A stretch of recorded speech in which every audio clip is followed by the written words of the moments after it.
மூட்டு மாற்று அறுவை சிகிச்சை அப்படின்னு சொன்ன உடனே எல்லாருமே வந்து ரொம்ப காஸ்ட்லியான அறுவை சிகிச்சையாக இருக்குது, அது வந்து எப்படி நம்ம பண்ணலாம் அப்படிங்கிற ஒரு சில பேர் வந்து கேள்வி கேட்குறாங்க.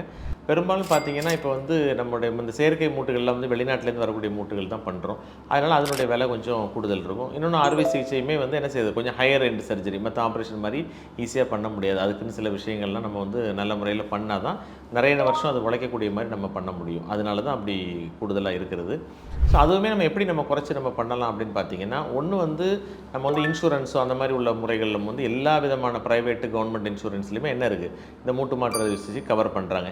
எக்ஸப்ட் டிஸ்போசபிள்னு ஒரு சில மெட்டீரியல் தவிர மற்றபடி 100% எல்லாமே என்ன செய்கிறாங்க, கொடுக்குறாங்க. மேபி 90% வரைக்கும் கூட கிளைம் கிடைக்கிறதுக்கு வாய்ப்பு இருக்குது. ஸோ அதனால் உங்களுக்கு வந்து உங்கள் பிள்ளைங்களோ உங்கள் வீட்டில் யாரும் வேலை பார்க்குறாங்கனாலுமே அந்த கார்டை கூட நீங்கள் யூஸ் பண்ணி என்ன செய்யலாம், பண்ணலாம்.